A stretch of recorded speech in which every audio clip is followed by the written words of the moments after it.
Hi everyone, it's Mandy with Global Hemp Association. I just wanted to give a shout out to all of our sponsors. It's been incredible working with each of you. Without you, we wouldn't be able to complete the projects that we have and get our seeds in the ground for this year's fiber variety trials. So thank you for everything that you've contributed.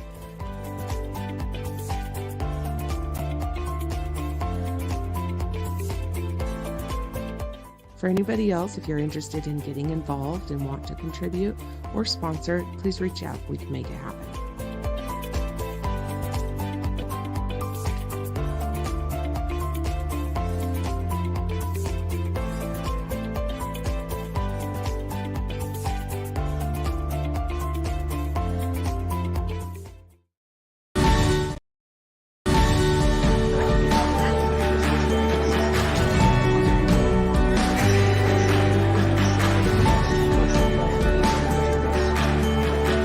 First of all, thank you so much. I'm really proud of what you're doing, Mandy.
Hello. Hi, Brian. I'm jealous of your warm weather. I was just sitting here and turned my heater on while the commercials were playing because it's freezing here in Salt Lake. We're getting dumped on right now. But you're over in Florida. Is that where you're at? We're in Florida and we're sitting at about 87 degrees right now. Oh, you poor thing. I'm jealous. I had to put a hoodie on. Well, everybody, I'm really excited about this conversation. I'm excited to dive into the equine market and the fiber and herd market over in Florida with Brian and hear what you've got going on and all of your experience over the last couple of years that, we were just kind of talking about behind the scenes about what market looks like and what we're going to need to do to really close some of these gaps. So I encourage all of you, chime in, let us know where you're listening from, tell us where you're at. I love knowing who's in and who's listening, whether you're coming on now from live, or if you listen to it later on. We record and share these again on multiple podcast channels, Moving Forward with Mandi Kerr. So you can find it there too. There's something like 400 podcasts out there that we've done. So very good stuff. Brian, before I talk too much, I want to tell us a little bit about who you are and what are you up to? How'd you get into this industry? Well, Mandy, my name is Brian Dickerson. I'm with Equine Hemp Solutions. We also have Star Manufacturing Extraction, where we grow our own hemp, extract our own hemp, as far as on the cannabinoid and more importantly, the flavonoid side. And then we also grow our fiber brand and our canaf as well for the bedding side of the equine world. I'm a lawyer by trade. I represented pharmaceutical companies, and in 2012, 2013, some of my clients that were in the bigger pharmaceutical companies went and started their own biopharmaceutical companies, and I followed more with them.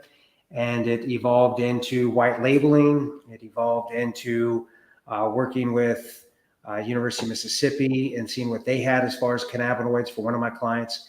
And over that time period, started representing the lab industry in the cannabinoid world. And by the time 2018 came around and the Farm Bill passes, me and my clients were like, we want to do this in a different way. Yeah. I have some of my clients that were very successful financially, sold to private equity. And when they sold to private equity, they ended up losing control. And what we end up seeing is losing the control of the quality of the product.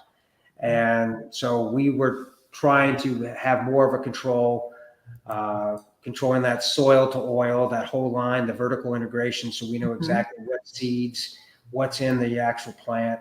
And it's evolved from that. And of course, with the hurdles that everybody faced, from the CBD oil crash, to COVID, to inflation, to everything supply side, we've survived that. We've adapted, and the equine market has probably been our best market to go into. A lot of people don't understand how much money is in the equine market. In the state of Florida alone, it's $8 billion. You guys have like the horse capital of the world in Ocala, don't you? Yeah, the people in Wellington will disagree with you. So you got Wellington, Florida, which is on the East Coast, which is all of more of your English riders. And then Ocala is your, they claim horse capital of the world, where all your thoroughbreds are right now working and training in the winter. And you got the World Equestrian Center that was put in Ocala. If you haven't seen that, the Roberts family dropped $1 billion into making this facility, and it's absolutely amazing. Yes, it is. It's beautiful, beautiful, beautiful. So very cool. So I didn't mean to interrupt you. Feel free to keep. We've got, of course, a list of questions that I'm interested in. Can you talk a little bit about the flavonoids? You know, we hear a lot about cannabinoid production, but I've really liked what you guys have done. I've seen your work quite a bit. I want to talk a little bit about, how is it different? Talk to me. Well, the flavonoids, I think, is truly the untapped best benefit of the hemp cannabis plant. We have a plant, and our seeds are from Eastern Europe. And so they really do not have any high level of cannabinoids or THC in it. It's an heirloom plant. They're over 2,000-year-old seeds as far as tracing their origin. And they have a higher content of flavonoid in the plant. So US genetics have basically, or North American genetics have basically focused more on the cannabinoids and THC, and the flavonoids are still there, but they're at a very minute amount. The plant that we use has a higher intensity of flavonoids, and specifically canaflavin A, canaflavin B, and canaflavin C. And we're able to extract 25 flavonoids from our plants, our varieties. When you look at the research on it, the research basically says there's up to 26 flavonoids in the cannabis plant, hemp plant. And the amazing thing is, the best thing I think is when you look at the FDA and what the FDA's problem is right now with cannabinoids. Flavonoids since 1997 is deemed by the FDA to be a dietary supplement. So the whole fight is a cannabinoid ever going to get dietary supplement, or is it going to be an OTC? With flavonoids, it's a no-brainer. It is designated by the FDA as a dietary supplement. It comes directly from the plant. There's no hallucination. There's no psychedelic effect. There's nothing like that can happen from a flavonoid. So when you're dealing in the marketplace and you have those people that are questioning, it's great because you can use that information. But then, Mandy, we can go back to 1985 and use Dr. Barrett's study from University of London, showing that canaflavin A is 30 times stronger than an NSAID in anti-inflammatory properties.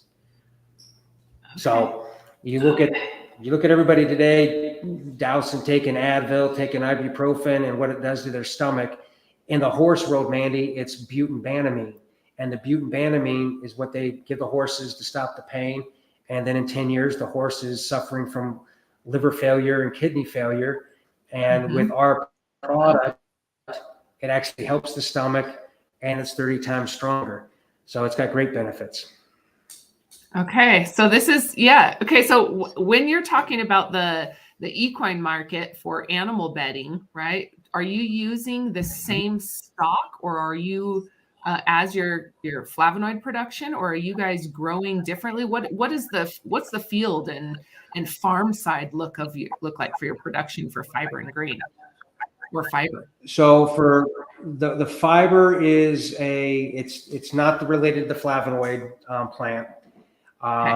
We also Are you use doing canaf different genetics? Yes, different genetics. What region of where are your genetics coming from? What's working in Florida? So what's working in Florida is anything that's below that 30, normally the 25 parallel.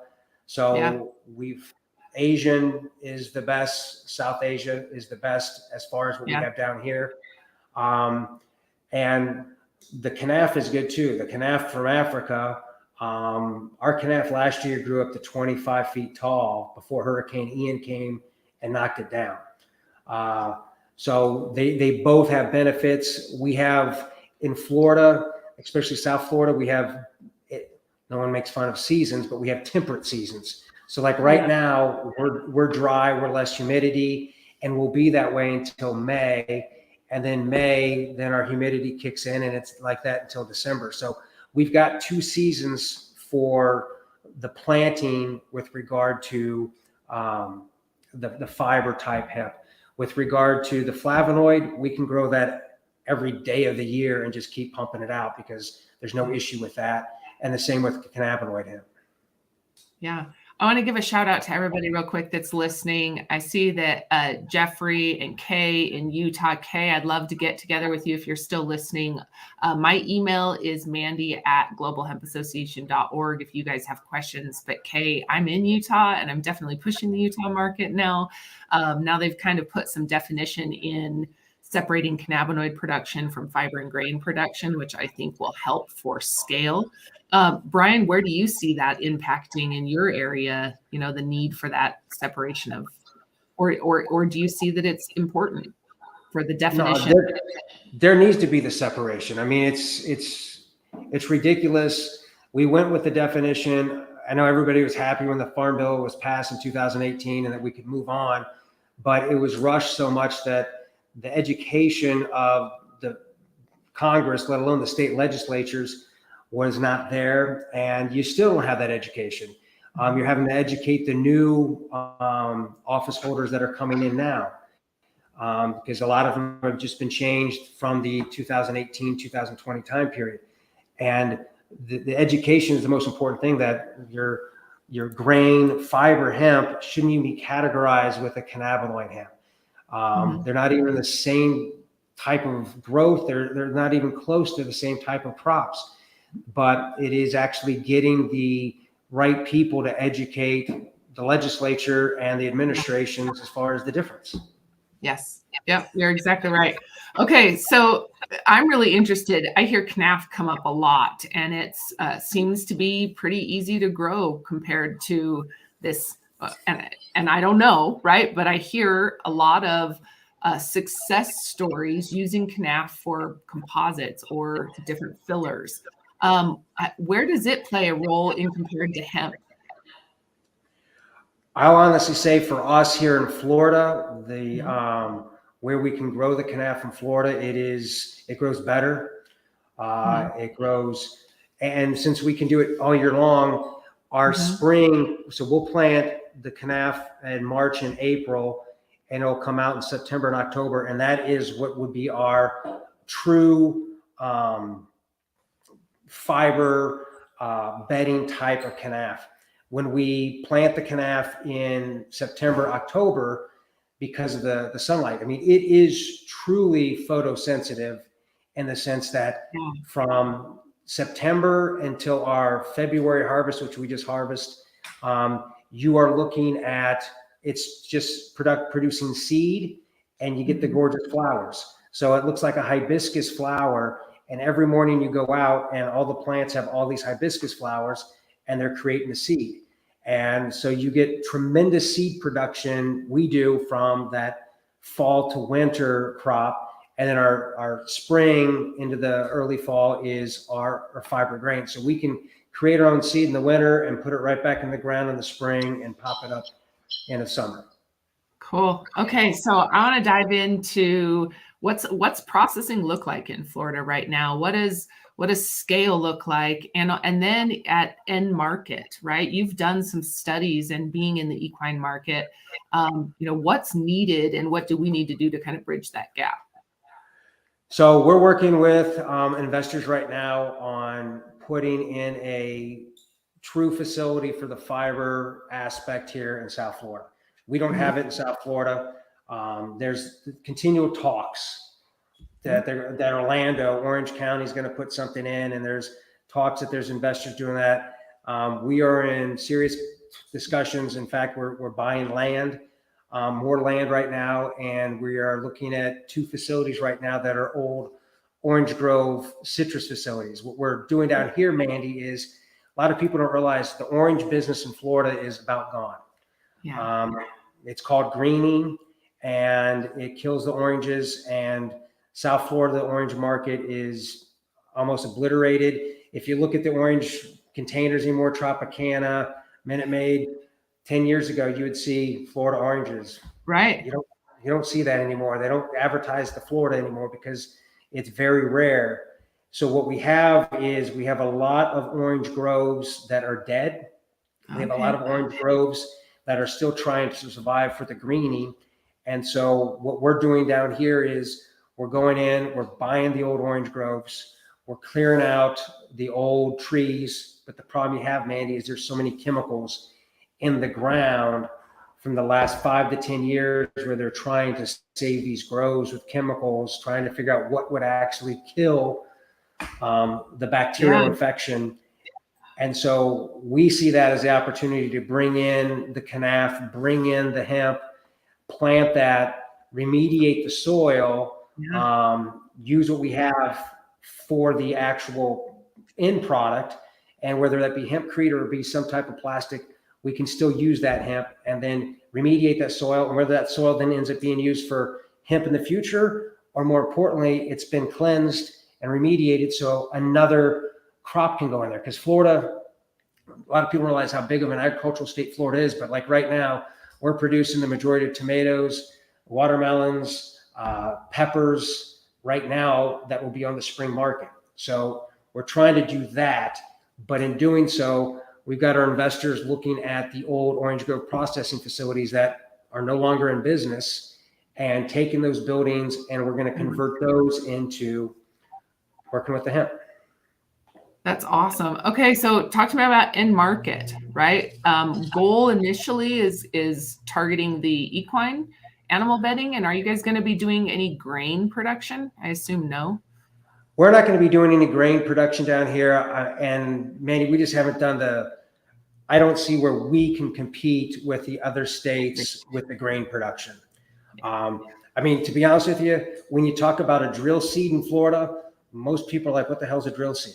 Because everything down here is raised beds and vegetables. So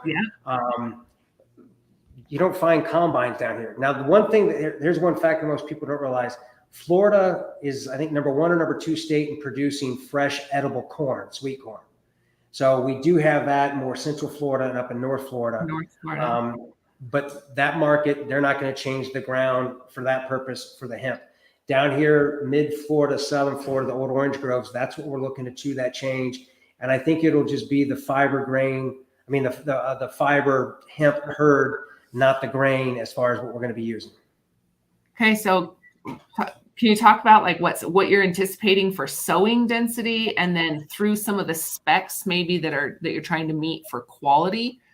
What are we looking at for animal bedding quality as you bring farmers on? And the quality is the biggest concern on it, Mandy. So when we've grown ours, we make sure our hemp, the herd, is less than 10% as far as dry. And everybody uses that number, but unfortunately, we have actually purchased Hemp Hurd to use for bedding, and it's not. And the problem with that is the horses will eat it.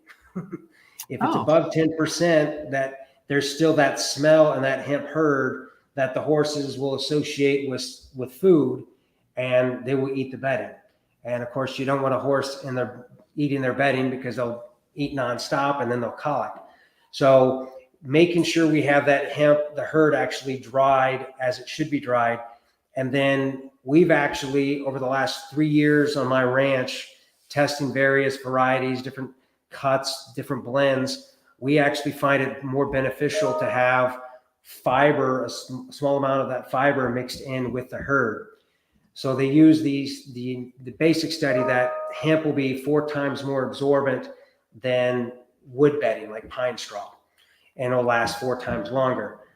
What we have found is when you actually add the fiber, the small pieces of fiber in with that hemp herd, you're actually looking almost 8 to 10 times more absorbent. So a normal pine bedding will be basically it'll last 3 weeks if you do the entire stall, but you're also adding significant amount of bedding every day because the urine soaks up, it smells. You got the ammonia when you have pine bedding. I just call them the nuggets, but the horse manure sticks to that pine. So in one 12 by 12 stall, you can take out basically a 15-gallon bucket of bedding out every day when you're dealing with pine. With our bedding, with the hemp bedding, you're taking maybe a third of a bucket, and it's not the bedding. It's all just the manure and or the urine cake. The other benefit is you got 2/3 less waste. The waste that you do have, it does not have the bedding left in it. And what it does have, if it does stick, the hemp bedding, it's going to be biodegradable, and you can put it right on your pastures and use it as fertilizer. You don't have to wait, and it's not going to ruin your pastures.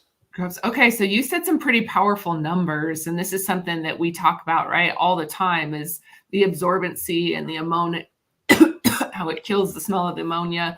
But 4 times more absorbent, so it lasts 4 times longer.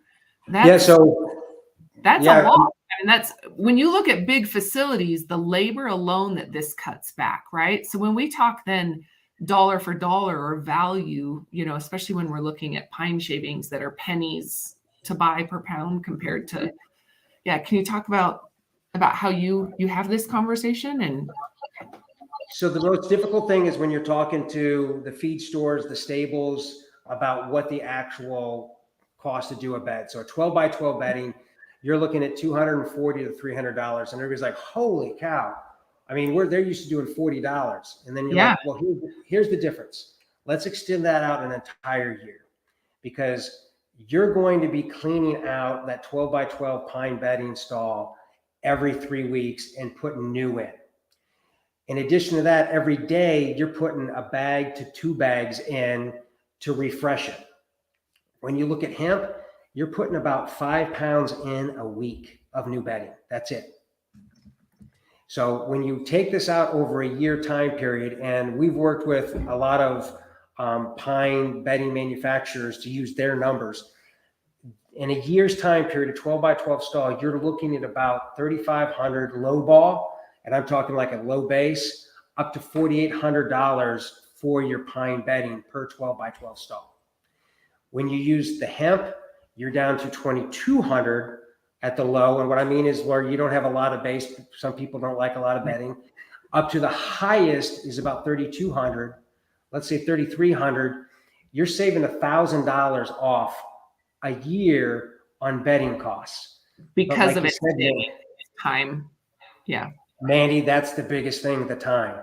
And so I'll use, it happened. So when Hurricane Ian came through this September, we were flooded, and we had calves in what we call our South 30 pasture. We brought them into the main 50, and that's where our horse barns are. And we let our stalls stay open so our horses come in and out whenever they want to go. And what we quickly learned is the cattle, no matter how dry you have that hemp herd, they love it. They'll eat it. So, really? They'll chow down on it big time. And they came in and they ate all of the stalls up. And I was on the road. I came back on a Saturday morning, and there was no bedding in the stall. So I was calling him like, where's the bedding? What happened? And my dad was like, well, it was full of bedding last night. And so I go around the corner and there's Elvis, who's one of my bulls that he was a twin that his mama rejected. So he's like a dog. He's a 2,500-pound dog. And I come around the corner and he has hemp all over his face and he's just bowing down. So Interesting. That 35-day period, we had to go back to pine bedding because we had the cattle in there. And it was the worst thing, period. The dust came back in 30 days back in the barn. That ammonia smell was there. But the thing that everybody complained about was how much of a pain in the ass it was cleaning up these pine stalls, because you're taking out 15-gallon buckets from each stall. Our bedding, our waste bedding, huge piles, versus before you can do 6 stalls with the hemp bedding. You can get that done in 15-20 minutes, and you're taking literally maybe 2 10-gallon buckets out. That's it. And it's because of the poop that you're picking up. You're not taking the waste. You're not taking any bedding. Right. Okay. So adding fiber, talk to me about what you're seeing as far as difference. I mean, you again jumped up from 4 times to 8 to 10 times. And what's that fiber ratio look like? And I have a question, because what I keep hearing is the horses are super sensitive to dust, right? Or breathing these small particles in. How is fiber obviously not a concern then? The fiber piece? We use very fine fiber, and we have a grate that it goes through. So it's not thick, it's fine, it's blended in. It will have more dust, of course, than the herd, but when you compare that mix of the herd and the fiber, it has so much less dust than pine bedding. But having that little bit extra fiber in there, the absorbency is so much more. And it blends it together really well. When we see with the herd, what you get a lot of time with the herd is the urine cakes from the horses, it'll bounce off of the actual herd and be absorbed underneath. When you have that fiber mixed below and then you put the straight herd on top, then that fiber is soaking everything up, kind of like sand underneath and doing the work underneath. Okay. See, so when we talk about inconsistencies, right, there are a lot of different animal bedding products that are being put on the market. Some that are just clean shiv, right? Just pieces of herd, and others are, have got more added to it. What are you seeing as far as market development in Florida for the equine, or the adoption of herd in your area as an animal bedding, herd and fiber? It's this. It's like crack cocaine, I guess. You give it to the stable, they put it in, they use it, and they absolutely love it. And then the next question just is the price. And then you just have to show them, listen, you'll see the savings come over time. But once they're using it, you don't want to go back. You don't want to change, because, and you said it, Mandy, the labor, just being able to not have to take that much time cleaning it up. And then your barn's not as dirty. The stables aren't as dirty. They don't have the dust everywhere. And it's better for the horse, because when you're in there breathing the pine bedding, you get it in your throat, you can taste it. And then when you're in hemp, there's nothing there. And so you can tell how much better it is for you. It's better for the horses as well. And I'll go back to Mandy. The other thing that's really beneficial is it goes right onto your crop. I mean, right onto your field, your pastures. You can put it in there. You can, if you want, right away, but we have it sit for an additional 30 days before we put it through our manure spreader on the field. You can't do that with pine. I mean, the pine flakes are sitting on that manure. And if you put that out there, that pine flake's sitting on the grass and it's killing the grass. And that's not going to decompose for 2 to 3 years. So that's another huge benefit that we're seeing. And when you show that, especially right now with fertilizer costs, you show that to some of these people, and they're like, yeah, that you're paying somebody to come take that dump truck load of pine mixture manure away somewhere else. Now you don't have to pay for that, and you don't have to put fertilizer on your your pastures, because you can put directly the hemp and the manure straight onto the pasture. Right. Right. So, well, and again, it becomes this circular, eliminating the costs for the farm is we're reducing costs for farm. Can you talk a little bit about that on the farm side and I mean, obviously you're pretty well closed looped, right? And what does scale look like? You know, what are you anticipating for future acres over the next few years? Well, that's the biggest problem we have in Florida is that, and that's why we're partnering up with these orange groves and getting those to get the land. Florida land is not cheap. So that's one of the things we have an issue with, but with seeing how it can help the soil and help the old orange groves, we're just picking up land as soon as we can. We just picked up another 132 acres. So wherever we can find the acreage in a hub where we are, that's what we're looking to do. And then like in North Florida, we're looking to do the same thing as far as a location in North Florida. So it can shoot straight down to Ocala, be an hour and a half from Ocala as far as the horses there, and be able to grow it in Northern Florida and build a little small hub there. We're talking with people in Texas right now near Weatherford because we can get more land out there. And it's been very successful. The equine products in Weatherford, you've got all the Fort Worth, the cutting horses, the reining horses. And then we also are having calls weekly with a group out of Lexington to do the same thing. We're trying to get the hubs where the horses are instead of shipping everything to where the horses are. But going back to Florida, Mandy, it'll take several years to get to where we need to be as far as how many acreage we need, but it's the last year it's changed, and it's going to change a lot this year. 2023 is going to be a great year. Yes, it is. Thank you for saying that. It makes me a little nervous as we see acres developing. And I actually got a call, was texting actually with one of our members who said they've got a few thousand acres potentially going in, which is really refreshing because it makes me nervous. I hope to see it scale. Do you have anything to add? I'll add this, Mandy. One thing we're seeing right now is, so we have the hemp pellets that we have for the horses, and it's a high CBDA pellet, cannabinoid pellet. We're finding harder and harder to actually find viable cannabinoid hemp, CBDA hemp, high hemp, that doesn't have heavy metals in it. So we grow what we grow down here. Florida's sand, so there's nothing in the sand. So we control what's actually feeding that plant. But when we're looking at like going out to Texas and Kentucky and being able to grow hemp there to provide for the pellets, when we're testing the actual hemp out there, it's got the metals in it, and we just can't have heavy metals in that end product. So I think, Mandy, there's going to be an issue with people going away from cannabinoid hemp, jumping over to herd hemp, and having the right type of product for both sides of the industry, having enough cannabinoid and having the right type of fiber herd hemp.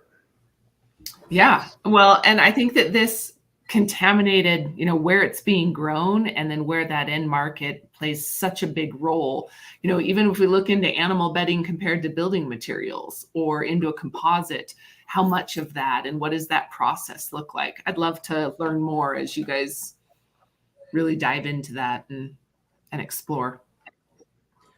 Well, because the thing is, if animals are going to be using it, and see, I've used it on my animals. So if I won't use it on my animal, I'm not going to have it as a product. So one thing that we do, Mandy, on all of our products is we have our QR code or barcode track trace. So Food Safety Modernization Act, food companies are required to track trace from when that tomato was planted to when it's actually in your container. We can do that with our hemp. So on all of our packaging, you can take your phone, hit the barcode, hit the QR code. It'll pop up the seed, when we planted, when we harvested, if it's a cannabinoid, flavonoid product, when we extracted it. And then it'll have the third-party COA that has not only the cannabinoid, flavonoid content, it has all pesticides, all microbials, all toxins, all heavy metals. So the consumer can see that right there. And I think in our world, what we have, because we got the canine products as well, that has been just separating us from others, because we just got NASC certified, which that is the greatest certification you can have for animal supplements. And so we're NASC certified. And one of the biggest things they liked was the fact that we can track and trace and show exactly what's in our product. That's awesome. Are you going to do the same thing with your other products? And are you shipping when you do your herd? How are you going to distribute? Will it be in compressed bags, or are you going to do super sacks? We've been doing super sacks. Is that how most stalls are ordering it or want it? So the smaller one or two like barn stalls, they want the compressed bags. We have the bags. When we're doing a deal with either with a racetrack or with a stable, we're doing it in the big ag sacks, super sacks. We have Jesse Lennox, who's out in Weatherford, Texas. Jesse is one of the top cutters in the world, and he sponsors our product, not only our HempFlavin product for the horses for performance wise, but he also has our bedding in his stables. And at his place, we just ship him the super sacks, because that's what I do at my stable. It's easier to have a sack and just fill it up than open up the dang bags and unload them. So it's going to be more consumer driven, because like the feed stores, they want the actual compressed bags. So we have to, as you know, fill the needs of the consumer first. Yeah. Well, and that's kind of where I was curious, is the handleability or the ease of the size of those compressed bags to move around, and even a lot of stalls using them strictly because it's easy to move.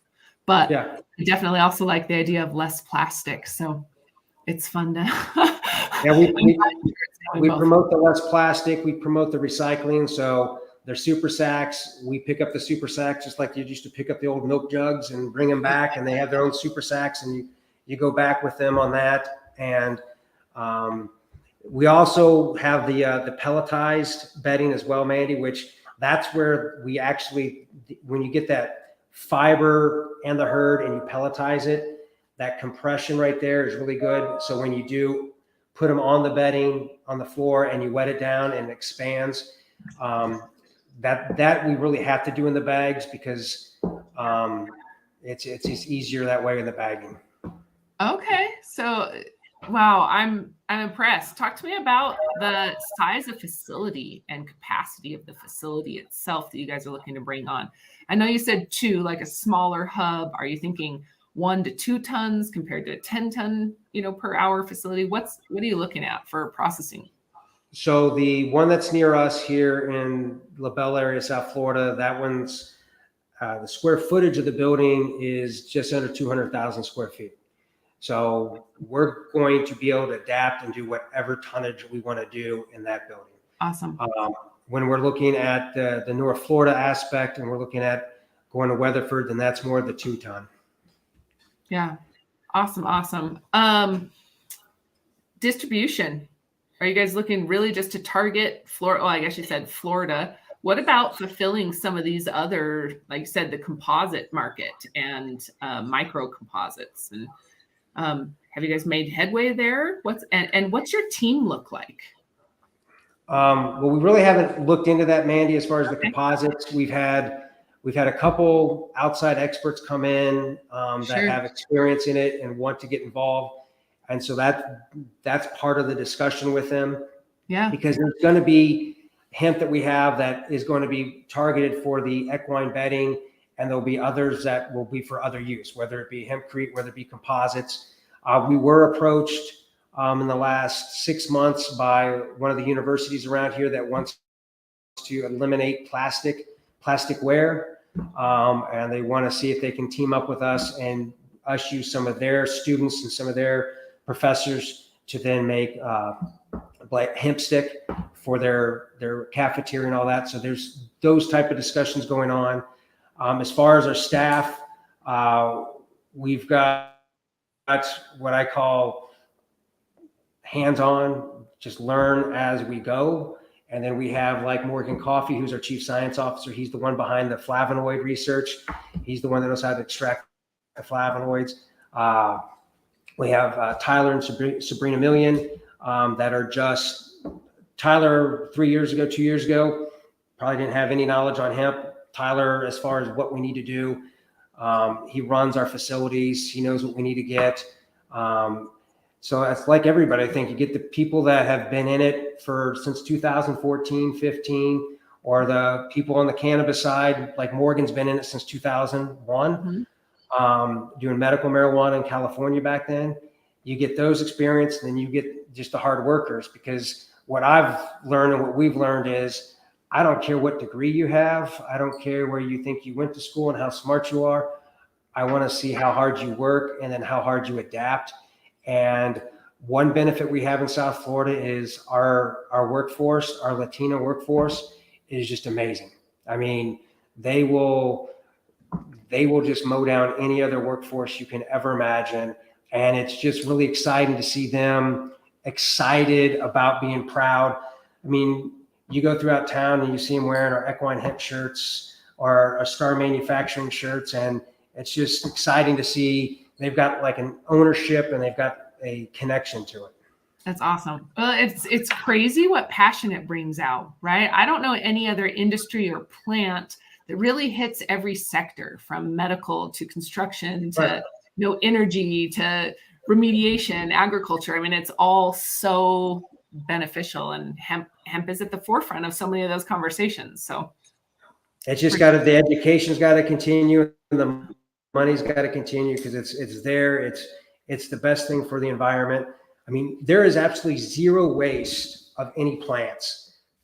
Our cannabinoid plant, our fiber hurd plant, and the flavonoid, everything's used. The root's used at the end. We mill the root. We make the root into tea. We mix the root into a pulp.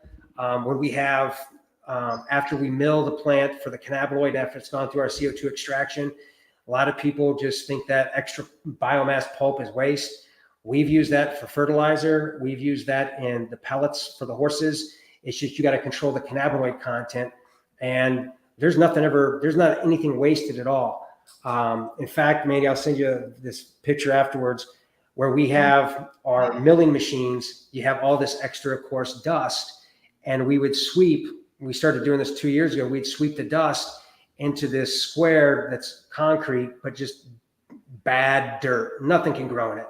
And then we drop our seeds in that, because we're trying to genetically work on a plant that can grow in the worst crap soil possible.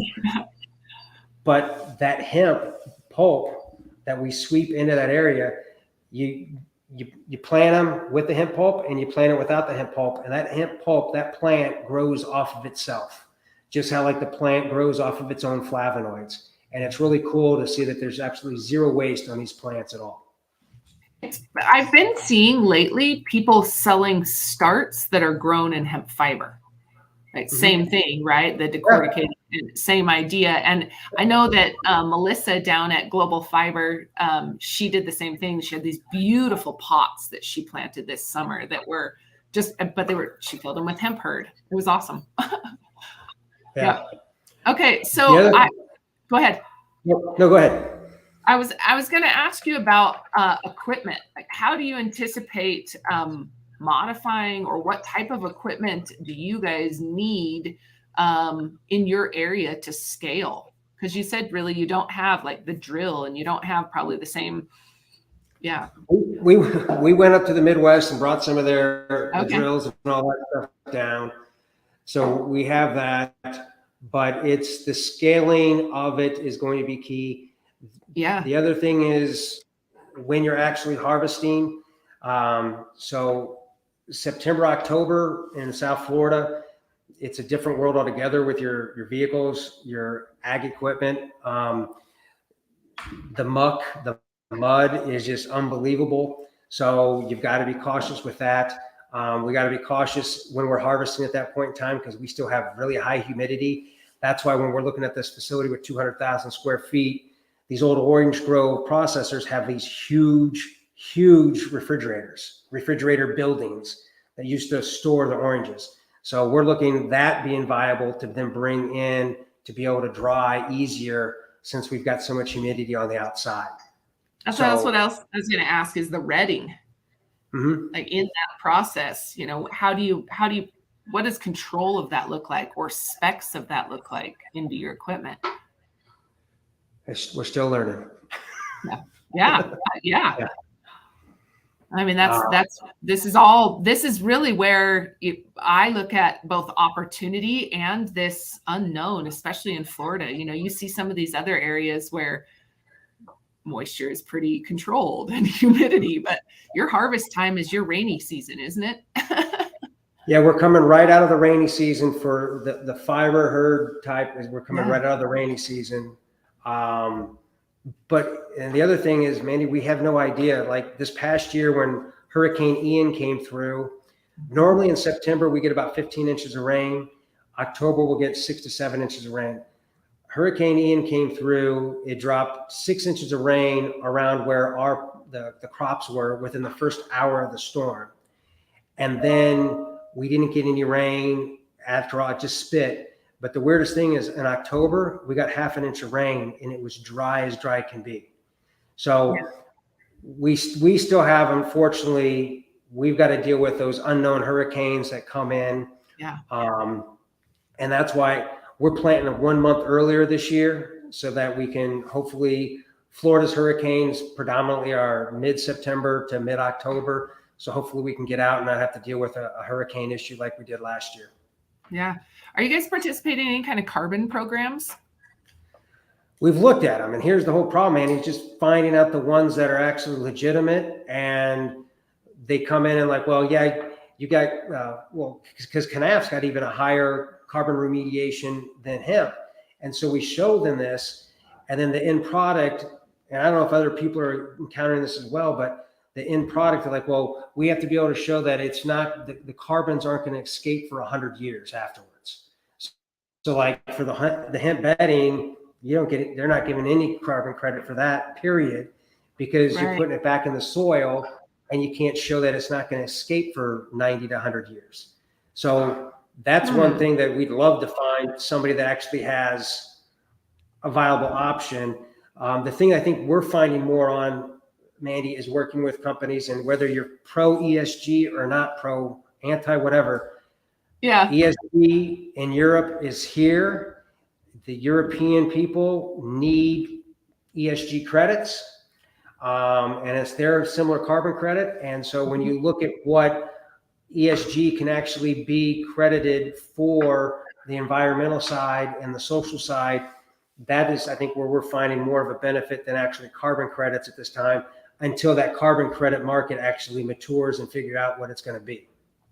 Yeah, I've definitely heard there's different types of credits, right? Some that are just in the soil, what you're doing in the soil by, say, adding hemp as a rotation or adding grazing animals or more regenerative practices. But then also, like you said, locking the carbon up in a block in a home then is a different type of credit. But I know that they're maturing. Another thing that I've seen that I'm really impressed, there's a couple of platforms that really are farmer focused, that their revenue doesn't come from farm. The program is set up to benefit farm, and then the buyer actually helps to subsidize or pays for the use of their service. So it's not coming straight out of farmer's pocket. What I do worry about in some of this is the farmer being at the center and not gaining anything from the benefits. Right, is that there's these middleman brokers that then become too powerful and eat it up. But like I said, there are a few. Pan Exchange, I've seen they've done some great. Seth Boone is incredibly smart and has done some great things. But yeah, I am curious there. Well, anything that we can do to help, Brian? What are what kind of things do you need in Florida from the network or from me? How can we help you? I just think the education, and you guys are doing that, but I know it's beating a dead horse, pardon the pun, but the education is the key, is people understanding the difference between the cannabinoid, fiber hemp, the benefits of it. That is the biggest obstacle, I think, on everything. And then like when we talk about flavonoids, we're having to educate people on flavonoids. And I always like refer to like Dr. Gundry. If you look at his commercials, he's always talking about the benefits of the reds and the greens, and that's what it is for hemp. One thing, Mandy, is this has not been published yet. We've got our first report. Last year, one of the dogs we rescued, because we work with dog rescues and horse rescues across the country, one of the dogs we rescued had heartworms, and the heart was 2.5 times normal size. She had a fractured neck. And when we brought her in, the vet just basically said, give her pain medication. He was giving us Rimadyl, and just she's going to probably pass in the next 30 to 60 days because of her heart, because of the heartworms. And because her heart was so big, you couldn't give her heartworm medication. So we gave her the canine HempFlavin, which is the flavonoid mix. And when that started, this is in 2021 in October. And in December, I've got a video of this dog running, jumping up with the bed and excited. And I sent it to the vet the rescue vet. And he calls me. He's like, that dog would die. She shouldn't be able to run like that. I'm like, well, I don't know, but she's a complete different dog than she was. And I said, I think she's doing well. He goes, she can't do well. He said, go get an x-ray. So we went and got an x-ray the next day from our vet, and her heart was normal size. Oh, no way. Yeah, and we've got the videos. It's on our website. If you go to caninehempsolutions.com, you've got the story about Rosita, and her heart was normal size. So with that, we started doing other research on the flavonoids. And so you've got rutin, apigenin, bacillin. They all have like an anti-parasitic, antimicrobial benefit in all the research. And then you tie that in with that 30 times anti-inflammatory. And what the scientists were basically saying, they think it's a combination, kind of like an entourage effect of all those flavonoids working together. So then last spring, we did it on cattle. Yeah. And so we tried to see, so the one thing like with Rosita, she received 200 micrograms every day. So that was a constant. So in the cattle world, you have ivermectin. That is the one thing that kills the parasites, but it's a one-time dose. You bring it through the cattle chute, you give them that one-time dose. Of course, you can't take your cattle to market if they're beef cattle out for 14 days because of the repercussions. So we were trying to find the dosage of what it would be for cattle. And we were basically only at 10 milligrams. So flavonoids are at a microgram level. So we're at 10 milligrams, and at 10 milligrams, it killed 47% of all of the infested larvae, the parasitic larvae. Ivermectin kills 88%. So what I was getting to is this past weekend, we just got a report from one of the other vets we work with who's testing it on the deer population. Deer, goats, and sheep are horrific when it comes to parasites. And so what they ended up receiving was basically 200 micrograms a day, and it ends up being a gram over the total 4-week period. So we used alfalfa pellets, we spray it with our HempFlavin, the flavonoid, and they were fed to the deer over this 5-week period. And 5 weeks ago, they had 1,800 eggs per gram. Parasitic eggs per gram. And Dusty called me this weekend. We talked. After 5 weeks, it has 0 eggs per gram. So, and I think the key thing, like you said, is this is already on a dietary path instead of fighting, right. That's awesome. Very cool. The other thing I'd add that we did last year, we didn't get the freeze this year, but last year, when we had 4 freezes in a row in Florida. We hadn't had it since 1989. We pumped the flavonoids into our drip line on our cannabinoid hemp. And we did 1 acre with it, and we did 1 acre without the flavonoid. And the acre that had the flavonoid through the drip line, the HempFlavin, not only survived all 4 freezes, they actually produced more weight than they did the previous year. Whereas the acre that we did not give the flavonoid, they got hit by the freeze. They were half the normal weight. It was not beneficial. So we actually use the HempFlavin in our drip lines because it has that natural anti-parasitic, that natural antiviral ozone protecting. It has all that naturally in it. So it's what the plants use to protect itself from ultraviolet rays, from bugs. So we're just pumping more into it, kind of like its own little flavonoid steroid to help it. Yeah, just giving it strength. Okay, so what's cost look like to do something like that, or to get, and how do people get in touch with you if they're interested in flavonoids, to use them, to purchase them, to collaborate on business? Yeah, what's contact info? Phone number is 202-570-0248. I know it's a DC number, but that's always what I had as my DC number when I was as a lawyer. I'm still a practicing lawyer, but that's my number. The email is bdickerson, Dickerson @star-hemp.com. And you can go to our website, which is equinehempsolutions.com, caninehempsolutions.com. And then we also have doctorshempsolutions.com. And that's another thing, Mandy. There was a clinical study in November of 2021 that was published in January 2022 and peer reviewed, using our HempFlavin on humans. And they had 65 people had to have an 8 to 10 chronic pain level. After 30 days, 94% of the pain level participants went down to a 5 or 6. 91% went down to a 0 or 2. So here, that right there, as we talked, I just had my bicep reattached and reconstructed. I didn't take any drugs. I took our HempFlavin. And I'll admit I took it at the equine dose level because I needed to figure out what was going to stop the pain. But I didn't take any controlled substances after having my bicep reattached 2 Saturdays ago. I took our HempFlavin. Okay, so I just shared contact info for anybody that didn't get it written down. It's on the screen. It will go to some of the social channels. But so Brian, you can reach out to Brian if you have any questions.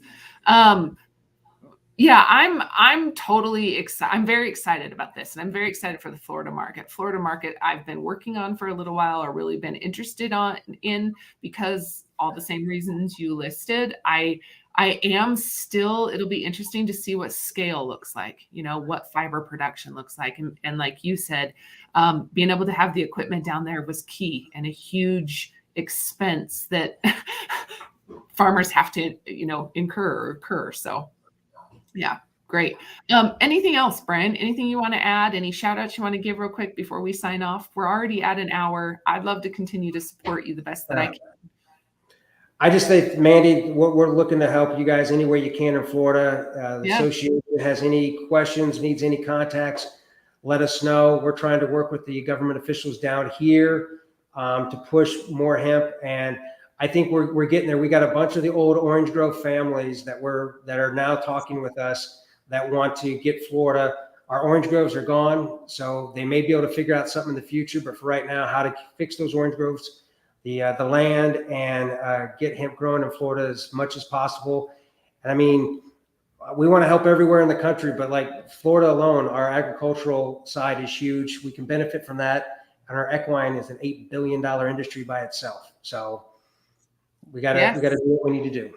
Well, and people with these thoroughbred and racing horses, they're their athletes, right? They want to feed them the best they can, and they're willing to pay for it. And so there is definitely a price difference, if it makes sense, right? It has to make sense, but it makes sense. They want to make sure that they are fed the best, just like our athletes. And so, it's definitely an open market. I want to also give thanks. Buzz had mentioned if you have a link to your study. Is it on your website, did you say? Yeah, they're on the website. Here's the website again, Buzz, just in case you didn't see it, equinehempsolutions.com. And then the newest one with the deer is not on there yet because that just came out, Mandy. Oh, perfect. So I guess watch for it. I assume that you guys will get it posted here pretty soon. Well, maybe when you do, I'd love to have you on and share about it, or somebody on your team. And shout out to Morgan. I don't know if he's listening, but he's always been great. He always reaches out and connects. I got connected with him a couple years ago, so it's fun to. Morgan's the genius behind the flavonoids. See it all coming around in full circle. Are you guys going to be at NOCO or traveling at all to any events? I think Morgan's going to be at NOCO. I'm going to have to be up in Kentucky at Lexington at one of the big horse shows, but Morgan's going to be at NOCO. Well, enjoy. If there's, like I said, if there's anything we can do, we'd love to see you. There's a lot of great events in Florida. Maybe when I come out, we can connect. I'd love to to shake your hand and meet face to face. But besides that, everybody, thank you very much for joining today. We do have a couple other interviews next week on Tuesday, Wednesday, Thursday at 10 a.m. Mountain Time. And then also a Q&A discussion next Tuesday where you can find the event link on our website. I did share the link earlier, but globalhempassociation.org/events. And all of them are listed there. Other than that, you guys, thank you very, very much. Brian, thanks again for everything that you do in the industry. I really appreciate you.